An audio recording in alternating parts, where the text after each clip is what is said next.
Bonsoir madame, bonsoir monsieur, chers téléspectateurs de Communion Télévision. Votre fidélité nous honore. Bienvenue à cette autre sortie de votre émission Décryptons. Décryptons, votre plateforme d'édification. Décryptons vous permet d'avoir des connaissances suite à une thématique. Décryptons, c'est avec notre personne ressource, l'apôtre Étienne Kromgap. Avec lui, pendant une quarantaine de minutes, nous allons rentrer dans les profondeurs pour en savoir un peu plus suivant cette thématique. Apôtre, bonsoir. Bonsoir Simon, bonsoir chers téléspectateurs, que la grâce surabonde sur vous. C'est un plaisir de vous savoir nombreux à nous suivre, pas nous, mais le Saint-Esprit, alors soyez bénis.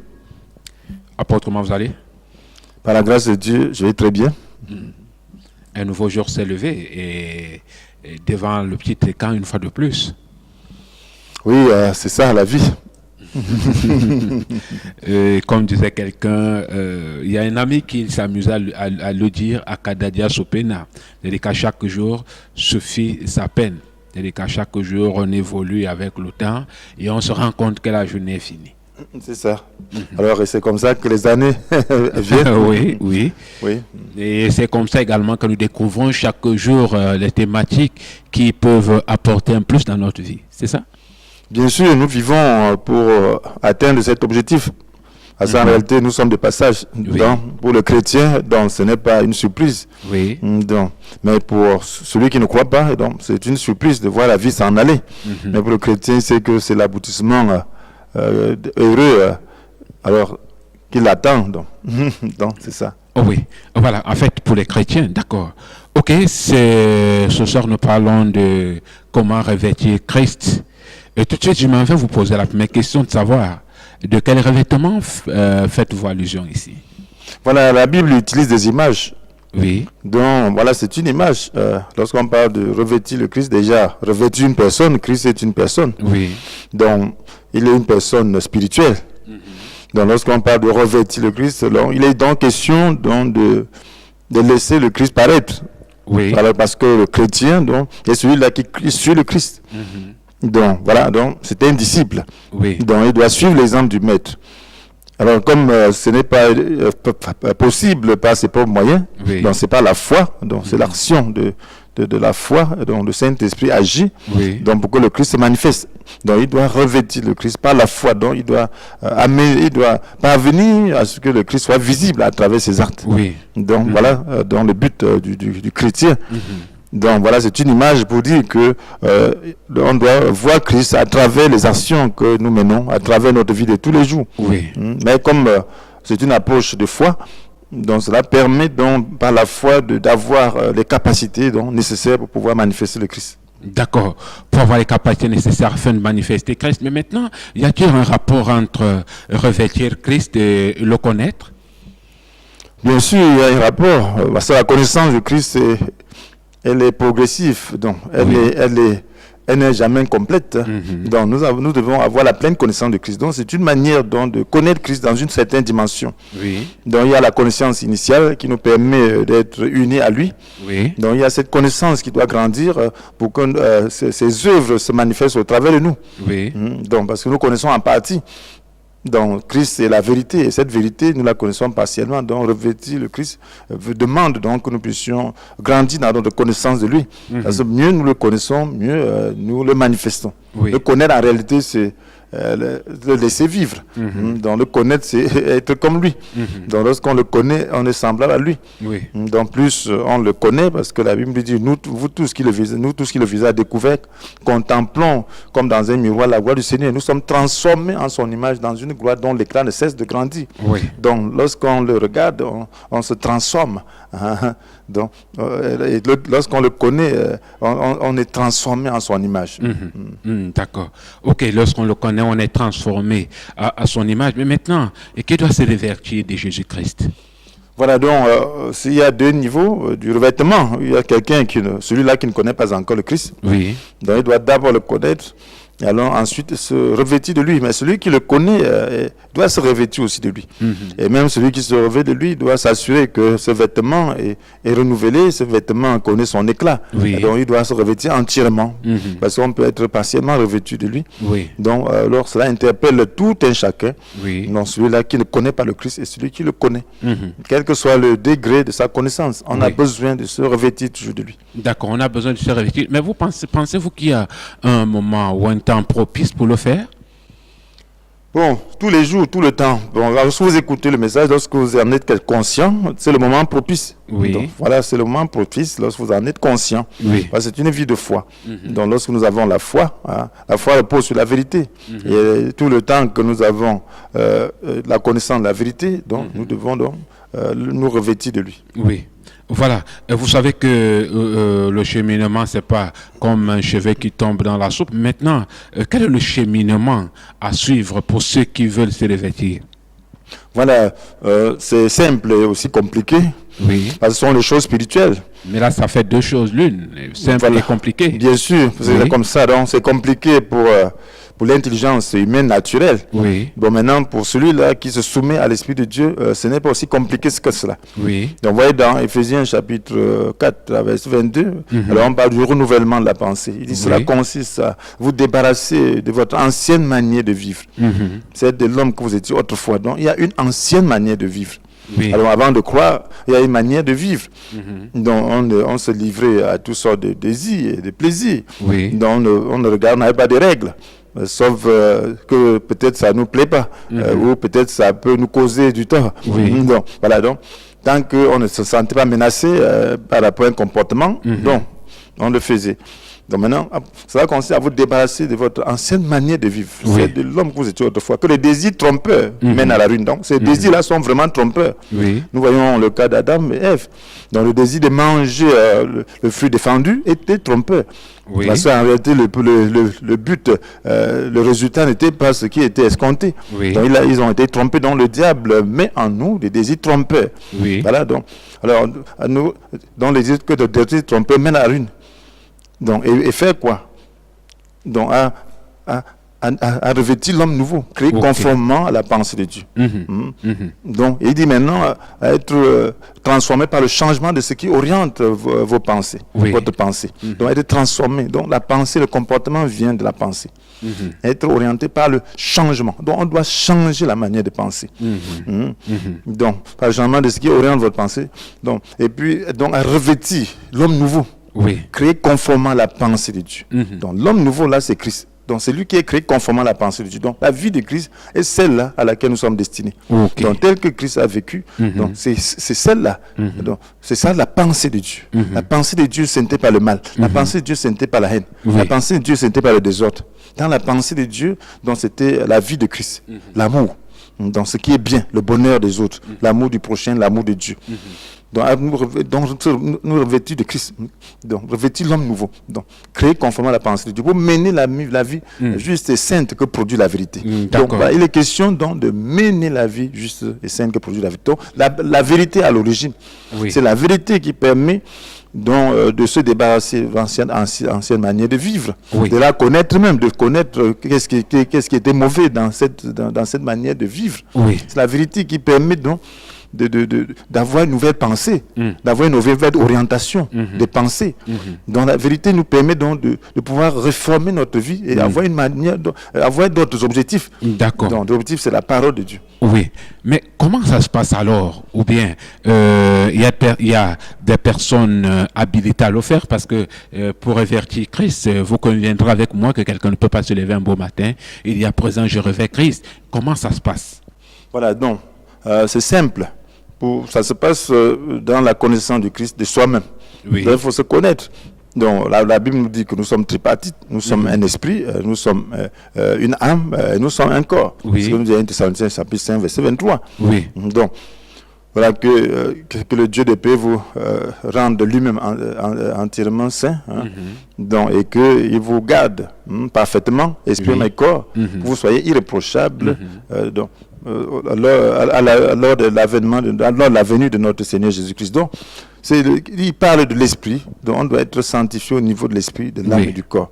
Voilà, lorsque nous recevons le Christ, lorsque l'on reçoit le Christ, celui qui ne le connaît pas encore doit le recevoir dans son cœur. Oui. Parce qu'il ne le connaît pas, son esprit est dans les ténèbres. Il est mort.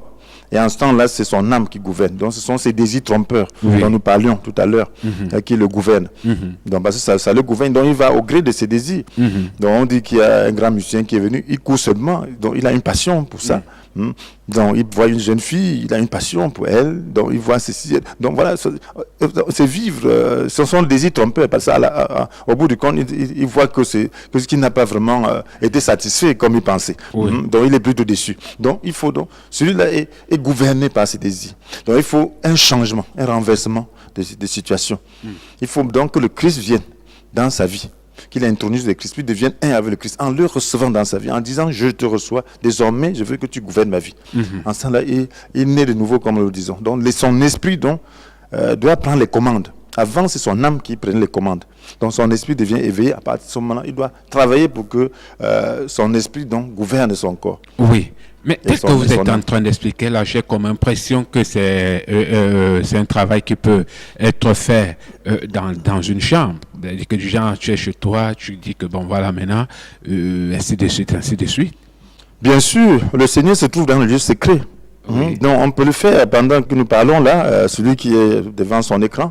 Alors il peut faire cela. Donc, simplement, moi j'ai cru, c'était au secret, dans le secret, j'étais seul, au salon. Il était 23h à l'époque. Donc Dieu se trouve dans le secret. C'est ce que tu fais de tout ton cœur, qui est vraiment sincère, qui est spirituel. Donc lorsque tu veux prier, lorsque tu veux vraiment connaître Dieu, tu dois le faire vraiment de tout ton cœur. Donc c'est un travail qui se fait en secret. Même si tu es en public, ça doit se faire en secret. Donc tu dois être sincère dans ce que tu fais. C'est là cette sincérité qui permet à Dieu de toucher ton esprit. Qui permet, c'est un abandon réel, c'est un changement, c'est un changement d'orientation de la vie. Oui. Donc, imagine-toi, c'est quelqu'un qui n'a pas d'espérance. Je prends mon exemple, je ne savais pas où j'allais. Bon, on disait que bon, si on serait au paradis parce qu'on a été baptisé, confirmé, ainsi de suite, on allait à l'église. Mais ce n'était pas ça, ce n'était pas vrai en nous. On ne vivait pas les réalités de ça. Je ne vivais pas ces réalités. Donc maintenant, quelqu'un qui ne sait pas où il va, qui sur le champ, à un instant, à une espérance vivante. C'est maintenant qu'il est dans le royaume de Dieu. C'est maintenant que s'il mourait, il irait au ciel. C'est un miracle. Ça relève du miracle. Oui. Mais maintenant, il y a prenant l'extrait de la Bible, Jésus dit, soyez mes imitateurs. Vous ne trouvez pas que l'exemple dans cette circonstance de la nouvelle de revêtement est important pour la vie de quelqu'un, de ceux-là qui ne savent pas, qui se moquent même et qui disent n'importe quoi? Le revêtement, cet exemple est important, très très important, parce que l'habit reflète. Lorsqu'on voit quelqu'un, donc l'habit reflète la personne. On voit que la personne, d'abord par son habit, c'est ça, son habit qui frappe. Donc son habit frappe, s'il a porté de beaux habits, ça va frapper, tout le monde va regarder. Celui qui porte des haillons va attirer l'attention de tout le monde. On va dire, est-ce qu'il se porte bien? Il a quoi? Il est un mécanicien, il est tombé ou dans une fosse, qu'est-ce qui lui est arrivé? Donc, ce qui fait que sur le plan spirituel, donc, lorsque nous n'avons pas revêtu le Christ, le monde spirituel nous voit tel que Dieu nous voit. C'est-à-dire nous voit comme si on avait porté le haillon. Donc, le monde spirituel voit des haillons, voit les habits qui sentent mauvais. Donc, les anges ressentent, on devient repoussant. Mais lorsque tu portes de beaux vêtements, donc lorsque tu as les vertus de Christ, donc il y a un changement réel d'orientation, de pensée. Donc lorsque il y a l'amour dans ton cœur, lorsque malgré que tu sois provoqué, alors tu parviens à pardonner, tu ne développes pas de la haine, de l'amertume. Alors c'est des beaux vêtements. Donc ça se voit aussi sur le plan spirituel. Donc le revêtement là est très important parce que tout le monde veut des habits propres. Tout le monde veut des beaux habits. C'est pour ça que je posais la question de savoir l'exemple, parce qu'en réalité l'exemple doit être tiré de quelqu'un pour dire je prends l'exemple, voilà, SP lui là le micro, je pense qu'il faut qu'il soit comme lui. lui, il commence à bosser pour avoir également le micro. C'est pour ça que je posais la question de savoir. Donc, ne trouvez-vous pas que c'est important pour quelqu'un de prêcher par l'exemple afin d'amener ceux-là qui ne s'est pas encore revêti de se revêtir? Bien sûr, l'exemple est très important. C'est ce que le Seigneur Jésus dit. Il demande qu'on soit le modèle du troupeau. Donc, on doit prêcher par l'exemple. On doit autant que possible manifester les vertus de Christ. Oui. C'est l'exemple enseigne plus que les paroles. Ok. C'est pas l'exemple enseigne. On voit toujours la leçon pratique est plus facile à retenir que la leçon théorique. Donc, lorsqu'on fait des exercices d'application, c'est facile de comprendre ce qu'on a expliqué en beaucoup de temps, avec beaucoup de temps. Donc, c'est la même chose. Donc, voilà pourquoi Jésus était un exemple, un modèle pour ses disciples. Il a demandé qu'eux soient aussi des modèles. Et nous devons être des modèles. D'accord. Voilà, être des modèles. Mesdames, messieurs, chers téléspectateurs, si vous venez de vous connecter en instant, vous êtes bel et bien sur Communion Télévision, l'émission que vous regardez, Décryptons votre plateforme d'éducation. Vous pouvez envoyer le SMS si vous avez des préoccupations concernant cette thématique. Déjà aujourd'hui, nous parlons de comment revêtir Christ. Voilà, apôtre, quelles sont les caractéristiques de l'homme nouveau? Voilà, l'homme nouveau, on le dit, c'est l'homme qui est vraiment nouveau. Oui. Donc, l'homme nouveau est caractérisé par le fait que c'est Dieu qui dirige sa vie, C'est maintenant Jésus qui dirige sa vie. Parce que c'est Jésus qui dirige sa vie, donc il manifeste le caractère de Christ. Donc, l'homme nouveau, c'est l'esprit qui est en avant. Donc, c'est l'esprit qui prend le devant. Oui. Alors que l'homme ancien est dirigé par ses désirs, par son intellect, donc par ses émotions, par sa volonté qui n'est pas encore brisée, qui a encore eu cette vie naturelle. Donc l'homme nouveau est caractérisé par cette vie spirituelle, parce qu'il a soif des choses spirituelles. Donc l'homme ancien, le vieil homme, donc a soif plutôt des choses, des choses de ce monde. Il a soif, bref, des plaisirs. Donc il n'a pas soif de Dieu. Donc pour lui, Dieu, c'est quelqu'un qui dérange. Mais l'homme nouveau cherche à être transformé à l'image de Christ. Parce que l'homme nouveau est uni à Christ. Donc il est devenu une même plante. Donc il est le prolongement de Christ, c'est-à-dire il est un membre de Christ. Donc en tant que membre de Christ, donc il aspire à être comme Christ. Donc il faut donc qu'il se revête, il faut que ce Christ paraisse, parce que le Christ est en lui. Donc dans son fort intérieur, il aspire à être comme Christ. Il est parfait dans son fort intérieur. Mais maintenant, il faut que cela puisse se traduire dans les actions. Et c'est donc par la foi, donc en soumettant son âme, en permettant son âme soit brisée, en permettant que le Saint-Esprit domine sur ses affections, sur sa volonté, sur ses pensées, alors il peut donc manifester le Christ pleinement. D'accord. Vous dites que le chrétien peut avoir Christ sans le revêtir. Expliquez-nous cela d'une manière concrète pour que cela a fait pour que nous puissions être très éclairés face à cette parole. Voilà, c'est comme un vêtement. On peut acheter un vêtement, on ne le porte pas. Oui, on peut acheter un vêtement, on ne le porte pas, il est là. Avec soi, tu peux le mettre dans ton sac et tu portes avec toi. Mais personne ne sait que tu as un vêtement. C'est la même chose. On peut avoir le Christ et ne pas le manifester. De même qu'on peut allumer une lampe, cette torche-là, cette lampe qui brille, on peut recouvrir, si on met dans une boîte qui ne le reflète pas la lumière, alors là, on ne verra pas. Donc c'est la même chose. Est-ce que ça peut être d'une manière consciente? Voilà, ça peut être inconscient. Voilà pourquoi il faut la vérité, il faut apprendre, il faut connaître la vérité. Donc, tu peux recevoir le Christ, il reste enfermé dans la chair. Je vois beaucoup de chrétiens qui sont vraiment des nouveaux, mais dont le comportement ne reflète pas le Christ. Parce que ils ne comprennent pas qu'ils ont une âme qui a sa vie à elle-même, qu'ils ont une volonté qui a sa vie à elle-même, donc qu'ils ont des émotions qui ont leur vie à elle-même, donc, et puis se laissent aller par leurs émotions, par leur volonté, par leur intelligence. Donc cela leur échappe. Donc, et là, il manifeste vraiment le vieil homme. Donc voilà, voilà pourquoi il faut être conscient. Donc il faut savoir que cette vieille nature existe. Il faut savoir que le but de Dieu et notre but en tant que chrétien, c'est d'être conforme à l'image de Christ. Oui. Voilà pourquoi Paul nous dit dans Romains chapitre 8, de verset 13, que donc, si vous vivez à la manière de l'homme livré à lui-même, vous allez mourir. Mais si par l'esprit vous faites mourir les mauvaises actions que vous accomplissez dans votre corps, vous vivrez. Donc il faut faire mourir. Il y a les mauvaises actions, il y a une vie qui est étrange, une vie qui n'est pas celle de Dieu. Oui. C'est cette vie-là qu'on appelle le vieil homme. Cette vie-là qui anime notre caractère, qui anime notre volonté, qui anime notre intelligence, qui anime nos émotions, lorsqu'elles ne sont pas encore soumises au Seigneur, à l'Esprit. Donc il faut donc faire mourir cette vie-là, pour soumettre, donc, pour permettre que ce soit l'Esprit qui gouverne notre vie. Ok. Bon, maintenant, comment connaître, comment savoir que la lumière de Jésus brille dans la vie d'une personne quelconque? Voilà, c'est à travers ses actes, à travers ses paroles. Oui. Donc voilà, l'homme, c'est sa parole. Donc c'est de l'abondance du cœur que la bouche parle. Donc voilà, l'homme est tel que sont ses paroles. Donc lorsque vous avez des paroles toujours de malédiction, vous avez les paroles de haine, vous avez des paroles qui manifestent le souci, l'insatisfaction, alors ça veut dire qu'il y a un problème en vous. Donc, à travers vos paroles, on peut voir votre cœur. À travers vos actes, on peut voir votre cœur. À travers, on ne lit pas les pensées, mais donc celui-là peut déjà savoir quelles sont ses pensées. Mais bon, Satan fait des suggestions, bien sûr, mais il faut vaincre.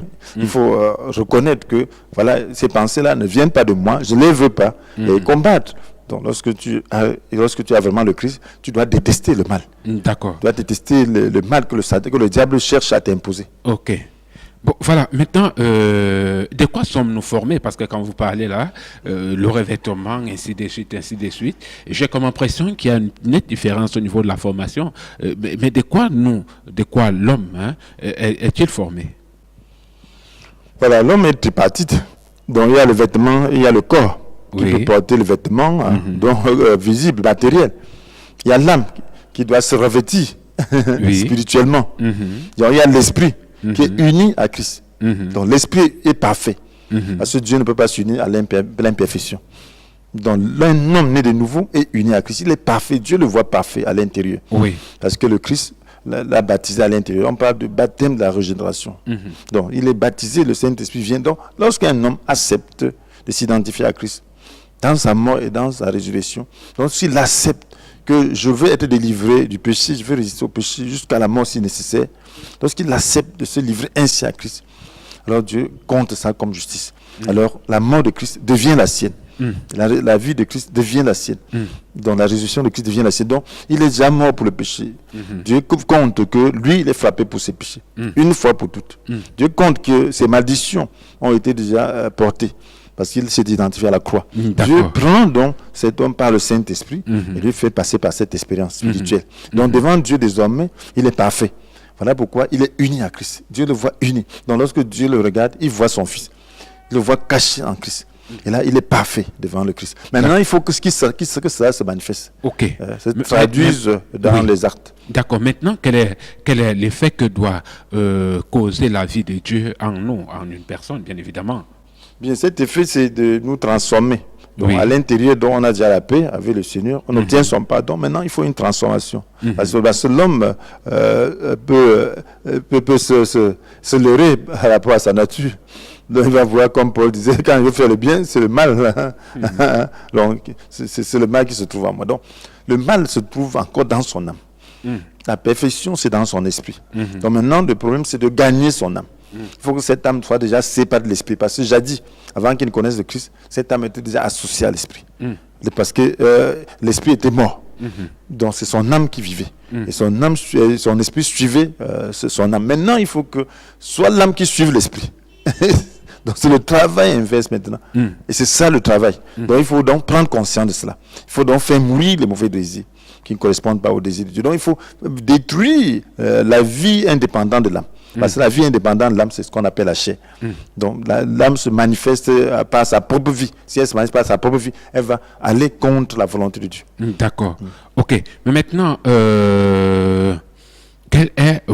maintenant, qu'est-ce qui doit diriger la vie d'un homme?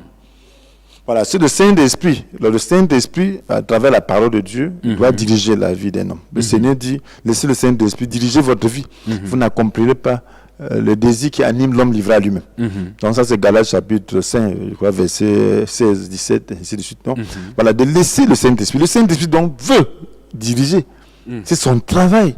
On peut le frustrer dans cette opération. Donc, si lorsque le Saint-Esprit vient dans notre vie, lorsque le Christ vient dans notre vie, alors c'est pour être le maître. Oui. Donc, on dit laisser parce qu'on l'entrave. Donc, lorsqu'il dirige, alors nous sommes revêtus de Christ. D'accord. Et vous pensez que cet esprit-là peut avoir un effet palpable dans la vie, dans le quotidien, dans notre Bien sûr. Lorsque le Saint-Esprit inonde ton âme, tu es à l'aise. Parce que tous ces désirs-là font la guerre à l'âme. C'est pour ça que Jacques dit d'où viennent les luttes et les querelles entre vous, n'est-ce pas, des désirs, des désirs égoïstes qui combattent sans cesse en vous. Et Pierre dit qui font la guerre à vos âmes, dans d'autres versions, qui font la guerre à vos âmes. Donc c'est une guerre qui est content d'être en guerre. Donc lorsque le Saint-Esprit dirige, il fait cesser cette guerre. D'accord. Et puis maintenant, cette guerre cessant, alors il répand la bénédiction dans notre vie, il répand la bénédiction autour de nous. D'accord. Il reprend la bénédiction autour de nous, mesdames, messieurs. Sur ces paroles, nous allons prendre une petite ponctuation musicale. On se retrouve derrière.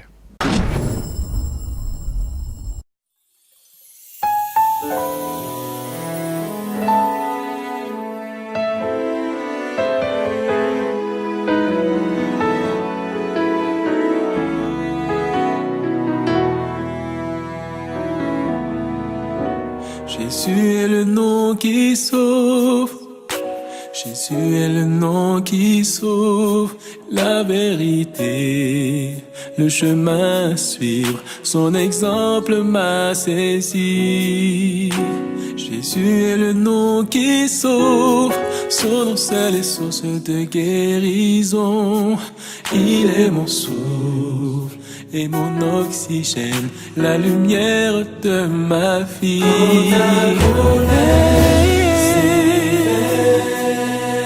Il ne change pas. Non. Constamment sur toi.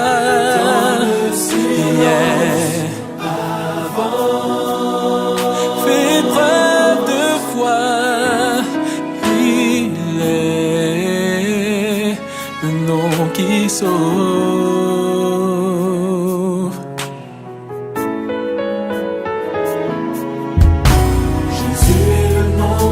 Jésus est le nom qui sauve.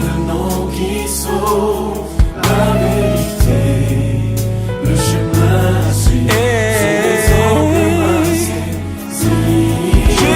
Jésus est le nom qui sauve. Il est le nom qui sauve. Il est mon souffle et mon oxygène, la lumière de ma vie. Quand ta colère s'éveille, quand tout chancelle,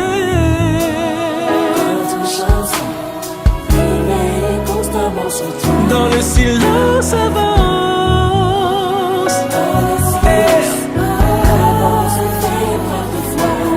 Il est le nom, celui qui sauve. Jésus.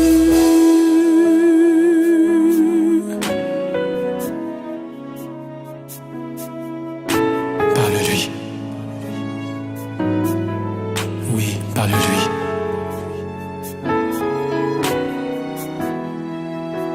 Il connaît tes épreuves. Mais Jésus,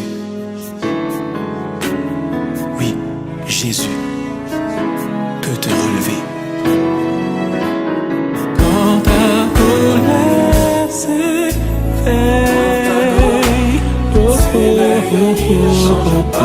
quand tout chancelle, il fait.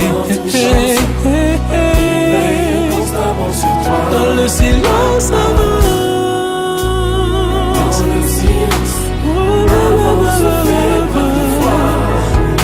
Il est le nom, celui qui sauve.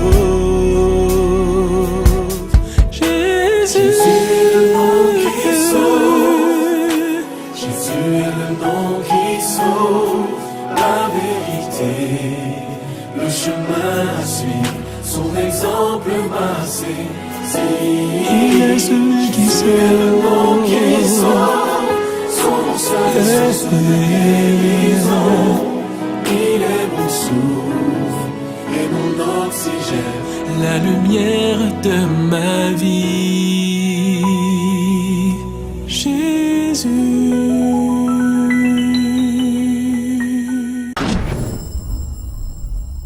Retour dans ce studio après cette ponctuation musicale. Mesdames, Messieurs, chers téléspectateurs, vous qui venez de vous connecter à l'instant, vous êtes bel et bien sur Communion Télévision, l'émission décryptant votre plateforme qui vous permet comme ça d'être édifié face aux préoccupations. Vous pouvez envoyer le SMS au numéro de téléphone qui défile au bas de votre petit écran. Voilà, à faute, nous allons continuer cet entretien, mais déjà, pour celui qui regarde, est-ce qu'il est possible que Dieu apporte une transformation dans sa vie? C'est exactement le but de Dieu, c'est le but de cette conversation. Donc c'est pour que le Seigneur puisse l'éclairer. Oui. Parce qu'il faut qu'il sache qui il est. Il faut qu'il sache qu'il a une âme qui est rebelle. Donc il prenne le parti de Dieu, le parti de l'Esprit. Parce que la Bible dit que laissez le Saint-Esprit diriger votre vie. Et vous n'accomplirez pas vous n'obéirez pas au désir qui anime l'homme livré à lui-même. Ces désirs sont diamétralement opposés à ceux de l'esprit. L'esprit a des désirs qui sont à l'opposé de ceux de l'homme livré à lui-même. Voilà. Les deux sont opposés l'un à l'autre. C'est pour ça que vous ne pouvez pas faire ce que vous voulez. Donc, quelqu'un qui sait ça doit commencer déjà à remarquer ces désirs-là en lui. Et puis demander au Saint-Esprit donc de l'aider à vaincre. Quel est donc le combat qu'il doit mener? Ça doit être un combat spirituel, donc il doit accepter de porter la croix, accepter de supporter, de frustrer dans ses désirs. C'est ça le vrai combat, c'est ça, accepter la croix, souffrir par rapport à ses désirs. Tu as des émotions, voilà une jeune fille qui passe. Des émotions, dit oh, elle est belle. Contemple un peu, voilà convoitise. Tu contemples là, tu dis non, je refuse. Tu dis Seigneur, aide-moi. Parce que tu dis je refuse, tu sens quelque chose, un malaise. Quelque chose qui fait mal. Mais si tu dis au Seigneur, aide-moi, et tu acceptes de tout ton cœur de résister, alors tu seras plutôt délivré, tu seras plutôt heureux. D'accord. Ça, c'est ce qu'on appelle le désir trompeur. Il veut te tromper, qu'il y a un plaisir là-dedans. En réalité, il n'y a pas de plaisir dans la convoitise. Oui. Il y a plutôt de la souffrance. Donc, la passion, c'est la souffrance. D'accord. Bon, voilà, vous traitez l'âme d'égoïste. Pourquoi? Parce que c'est comme ça qu'elle est, depuis qu'elle a connu la chute, parce qu'avant, elle n'était pas ainsi. Oui. Donc, lorsque Dieu créa l'homme, il a trouvé que tout était très bien, très bon. Oui. Et lorsque l'homme pécha, alors les choses ont changé. L'homme a commencé à être retourné sur lui-même. Donc, il est devenu égocentrique. Donc, depuis lors, l'âme est égocentrique. Donc, il y a une vie. Mauvaise vie, donc on peut dire plutôt, on appelle plutôt sa mort, donc, qui a été créée en l'homme à partir de cette chute. Donc l'esprit a quitté l'homme. Et depuis l'homme, on parle de l'homme livré à lui-même. Est-ce qu'il est donc possible d'éviter cela? Bien sûr, c'est un combat de toute la vie, parce que on a tenu. Oui. Mais elle ne disparaît pas entièrement. Donc il faut la tenir, donc il faut l'assujettir. Oui. Donc il faut, tant que le Saint-Esprit inonde nos vies, lorsque nous permettons au Saint-Esprit de nous briser et de soumettre notre âme, soumettre notre volonté, elle se brise. Étant brisée, donc le Saint-Esprit prend le contrôle. Mais pour peu que nous lâchons, que nous relâchons un tout petit peu, donc cette vie qui recommence. D'accord. C'est ça qui fait le vrai combat du chrétien. Voilà. Est-ce qu'il est donc possible, voilà, qu'est-ce qu'on peut faire? Quelle est la sanction qu'on peut infliger à celui qui empêche à l'âme de confesser Christ? Voilà, Dieu a des circonstances. Oui. Il a des moyens de pouvoir nous amener. Donc, vous voyez, l'âme, comme elle est égocentrique, donc, lorsqu'on frappe ses intérêts, elle en est consciente, elle en est sensible. Donc, lorsque tu crois, donc Dieu frappe notre âme. Donc, à travers les circonstances, donc il peut nous frustrer. Donc, voilà pourquoi la Bible nous dit dans Romains chapitre 8, verset 28, que nous savons que Dieu fait concourir toutes choses au bien de ceux qu'il aime. Et ceux qui sont appelés selon le plan divin. Donc, voilà. Donc, il n'y a aucune circonstance qu'un enfant de Dieu puisse connaître et qui ne vienne pas de Dieu. Voilà, Dieu connaît. Donc, quelles que soient les circonstances, Dieu connaît. Et lorsqu'il permet, c'est parce qu'il veut traiter quelque chose en nous. Oui. Il veut nous sensibiliser. Donc, il y a une correction que Dieu fait. La Bible dit que si nous sommes dispensés du châtiment qui est le lot de tous les fils, donc Oui. nous sommes des enfants illégitimes et non de fils. Donc, il y a une correction que chacun connaît. Oui.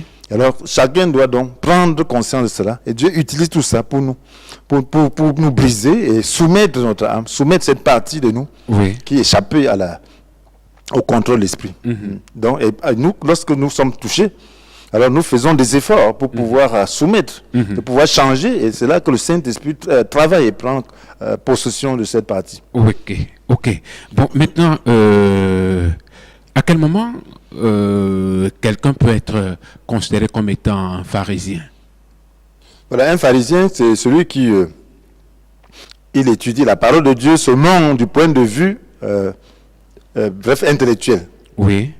Un pharisien, c'est celui qui n'étudie pas pour obéir. C'est quelqu'un qui ne cherche pas des révélations, c'est quelqu'un qui cherche de la connaissance.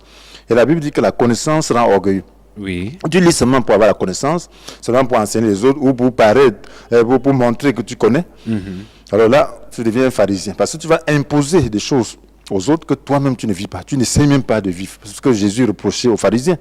Il dit qu'ils lisent des lourds fardeaux sur les épaules, mais ils ne peuvent pas remuer même par leurs petits doigts. Ça veut dire qu'ils n'enseignent, ils n'apprennent que pour les autres.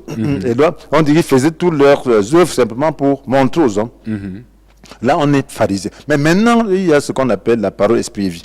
La parole esprit et vie, c'est ne pas chercher cette connaissance purement intellectuelle, c'est chercher cette connaissance donc révélationnelle, cette connaissance qui agit en nous et qui nous délivre. Voilà.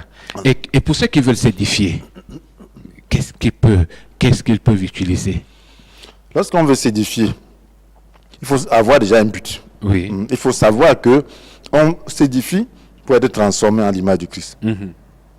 Donc si on ne cherche pas à être transformé, on cherchera seulement la connaissance. Lorsqu'on fait les études bibliques, la théologie, ça doit avoir pour but de mieux comprendre, pour mieux appliquer. Oui. De mieux comprendre, pour que le Saint-Esprit s'en serve pour pouvoir nous transformer. Oui. Si ce n'est pas là le but, on a déjà tout perdu. Donc tout est faussé dès le départ. Donc on doit aimer les paroles esprit et vie. Parce qu'il y a une différence entre la parole esprit et vie et la lettre. La parole esprit et vie vise le changement, vise l'esprit. Donc elle est reçue par l'esprit et elle vise l'esprit. D'accord. Mais la parole, la lettre est juste purement intellectuelle et animée par la vie intellectuelle. D'accord. La vie, l'homme livré à lui-même, c'est-à-dire cette ancienne nature, la vie naturelle. Donc elle ne peut atteindre que ce domaine. Voilà. Donc elle ne peut atteindre que l'homme naturel. Pensez-vous que la révélation a un effet favorable dans la vie de quelqu'un, d'une personne? Bien sûr, la Bible dit sans la révélation, dont le peuple n'a pas de direction. Le peuple mon peuple périt faute de connaissance. Oui. Donc là, il est question de connaissance révélationnelle. Donc parce que il y a la connaissance juste comme ça, cette connaissance naturelle, il y a la connaissance révélationnelle. À dire que c'est la révélation qui apporte la connaissance? C'est la révélation qui donne la vraie connaissance. Ok. La révélation, il y a cette révélation. La révélation, c'est quoi? C'est lorsque le Saint-Esprit nous atteint notre esprit, donc, ouvre un pan de voile sur la vérité, donc notre esprit saisit. Donc il faut savoir que la révélation est au niveau de notre esprit. Oui. Notre esprit qui saisit, donc communique maintenant à notre intelligence, que nous puissions comprendre, nous puissions avoir la compréhension et pouvoir l'expliquer. Donc maintenant, comme c'est le Saint-Esprit qui l'a fait, le Saint-Esprit anime aussi. Oui. Puisque le Saint-Esprit qui a donné, il anime aussi. Lorsque nous transmettons le Saint-Esprit, donc si la personne est bien disposée, cette personne comprendra aussi au niveau de l'esprit. D'accord. Donc ça produira quelque chose. La révélation produit un effet instantané. Ok. Donc ça produit un changement. Voilà pourquoi Dieu dit à Jérémie que ma parole n'était pas pareille au feu, n'était pas comme le marteau qui brise le roc. Donc ça agit, la révélation brise notre âme, la révélation consume en nous les mauvais désirs. Ok. Maintenant, vous dites que quand on est en Dieu, rien ne peut nous arriver, à dire que c'est la sécurité totale?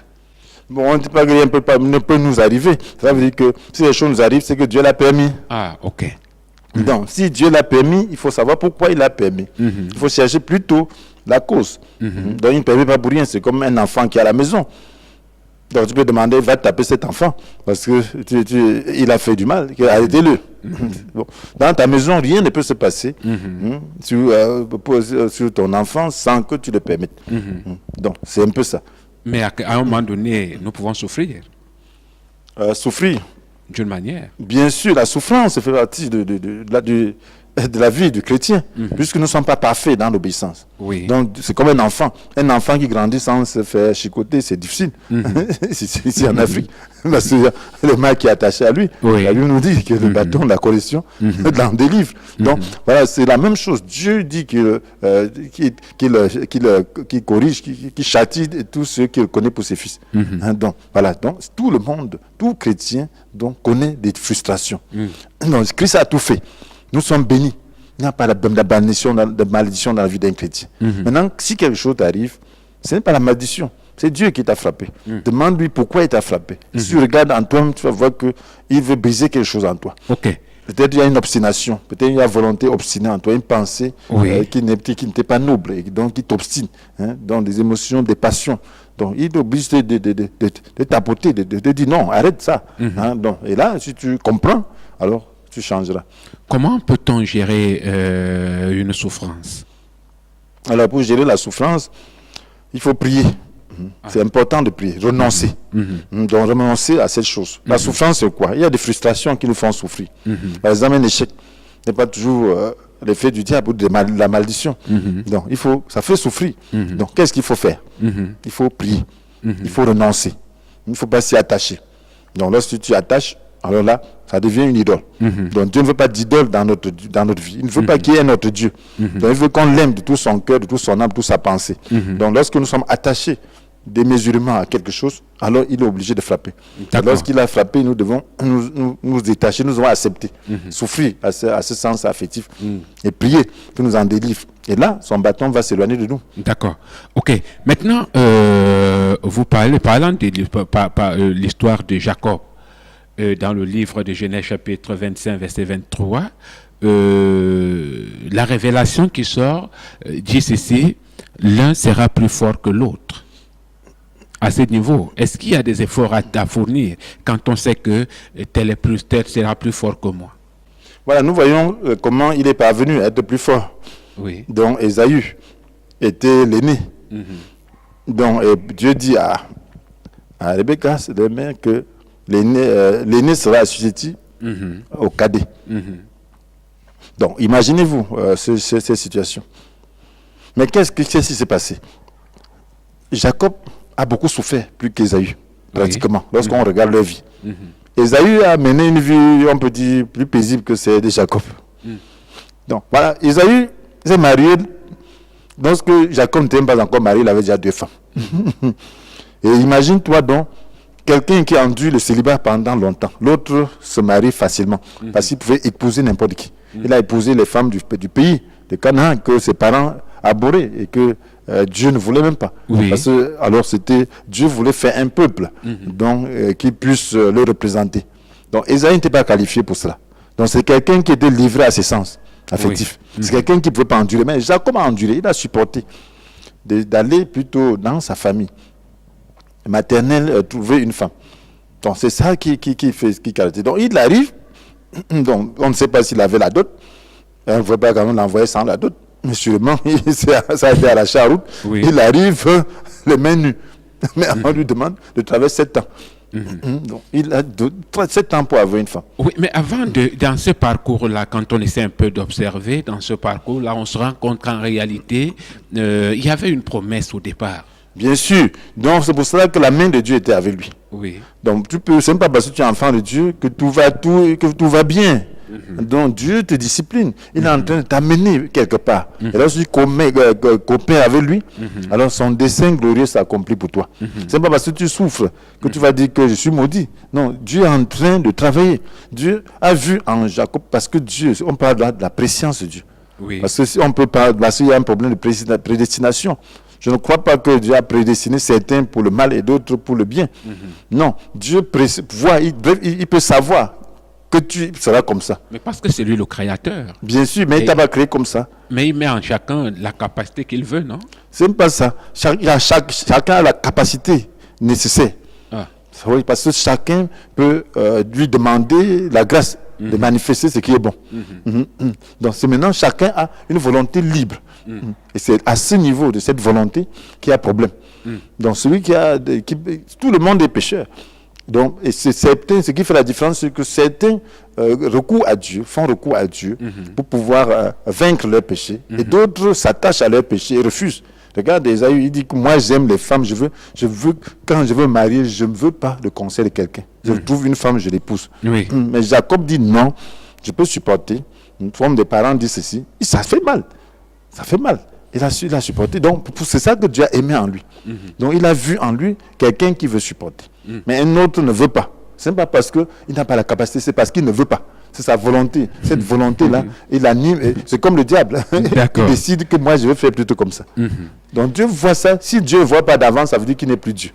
Donc, Dieu n'a prédestiné personne au mal. Voilà pourquoi nous avons lu au Romains chapitre 8, verset 29. De celui qu'il a connu d'avance, il a destiné d'avance à devenir conforme à l'image de son Fils, afin que celui-ci soit l'aîné de nombreux frères. Donc, tout le monde en Christ est destiné. Tout le monde. La Bible dit, Dieu ne se contredit pas. La Bible dit que Dieu a tant aimé le monde, qu'il a aimé le monde, qu'il a donné son Fils, son unique, afin que quiconque place sa confiance en lui échappe à la perdition et qu'il ait la vie éternelle. Tout le monde, quiconque. D'accord. Ok. Voilà, apôtre, plusieurs nous regardent, ils nous écoutent également. Qu'est-ce que vous leur dites? Je leur dis simplement qu'il ne faut pas se décourager. La Bible nous dit donc de prendre au sérieux, de ne pas prendre à légère la correction du Seigneur. Ne te décourage pas lorsqu'il te reprend. Donc c'est très important de comprendre cela. Donc si tu es un chrétien, et tu as connu des difficultés, malgré que tu sois vraiment engagé, que tu aimes Dieu de tout ton cœur, alors la Bible dit de ne pas prendre ça à la légère. Donc, considère ta vie et au lieu de t'échapper, de l'éloigner de Dieu, donne-lui davantage ta vie. Dis, Seigneur, je suis prêt. Donc, je m'offre à toi comme un holocauste. Traite-moi comme tu l'as voulu. Et je recherche la révélation, parce que la révélation va t'aider à ce que le bâton de Dieu ne te frappe pas à tout moment. Donc, lorsque tu as la révélation, tout ce que Dieu veut, c'est de détruire le mal en toi. Donc, si tu as la révélation, tu te recherches cette révélation, alors ce mal peut être détruit sans ces circonstances douloureuses. D'accord. Donc, c'est ce que je peux te dire. Donc, d'être plus profond, d'être plus attaché à Dieu, malgré des difficultés, peut-être il y a des échecs, peut-être il y a des souffrances, tu n'as rien pas à manger, mais la Bible dit de ne pas prendre ça à la légère. Cherche Dieu et tu vas voir Dieu. Cherche Dieu et tu vas le voir. Mesdames, Messieurs, c'est sur ce mot que nous mettons un terme à cette autre sortie de votre émission Décryptons. Merci à la forte équipe technique de l'autre côté. Merci à l'apôtre Étienne Kromgap qui ce soir est une fois de plus venu nous éclairer. Esprit Beau Magicine, restez scotchés. Communion Télévision, les programmes se poursuivent. Quant à moi, très bientôt sur les ondes. Merci, bonsoir.